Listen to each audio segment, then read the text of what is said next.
aloof roommate is physically linked to my water cup. I twist the cap and he groans. I take a sip and he licks his lips. But when I poured bubble tea into it and took a few hard pulls on the straw, he lunged at me and snatched the cup away. Don't suck. My cheap plastic water bottle hit the dorm floor and shattered. Great. My roommate, Sebastian, slid a drawer open and pulled out a cup. Here, take this. It was a glass tumbler. High quality stuff. It had these transparent purple lavender flowers swirling around the glass. The lid had a small, tight silicone hole tailored for a straw. It looked brand new. Pristine. I was honestly a little shook. Thanks, man. He avoided my eyes, turning his back to me to focus on his gaming rig. I carefully twisted the lid open. Immediately, a suppressed, low groan came from Sebastian's direction. I poured some warm water in and took a sip.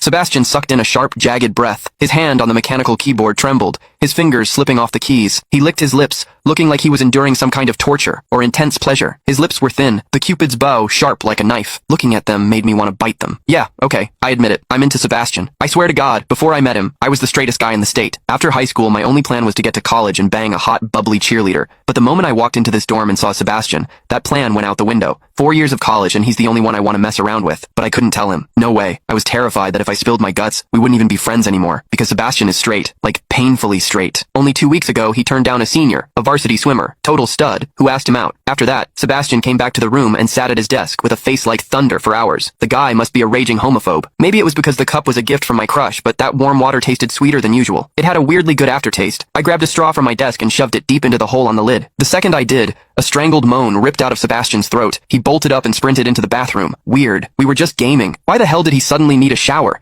He didn't even grab a change of clothes or a towel. My hearing has always been too good for my own good. Through the thin bathroom door, I heard whimpery, muffled sounds. Soft, hot, suppressed. As a dude, I knew exactly what that sound was. He was jerking off. When I get horny, I usually wait until lights out and hide under the covers like a rat. But Sebastian, it's the middle of the damn day and he just goes for it? Talk about high testosterone. Sebastian is gorgeous. He's got that cold, don't touch me vibe, but his eyes are sharp, almost like a fox. He looks like a priest who's secretly a sinner, tempting as hell. I've heard people say his smile is killer, but I've never actually seen it. Sitting there, I couldn't help but picture what was happening behind that door. That aloof, icy face flushed with heat, his lean, muscular body. The veins popping on the back of his hand as he gripped himself. Does he keep that cold expression even when he's beating his meat? My thoughts were getting way too dirty. My face felt hot. After a long time, I heard a final, guttural grunt from the bathroom. The door clicked open, and Sebastian walked out. His face was bright red, a sheen of sweat glistening on his forehead. There was a visible tooth mark on his lower lip where he'd bitten down too hard. He walked straight to his wardrobe, grabbed fresh clothes, and went right back into the bathroom. Then the shower turned on. Okay, now he was actually cleaning up. The mental image of him panting in there made my throat dry. I grabbed the glass tumbler again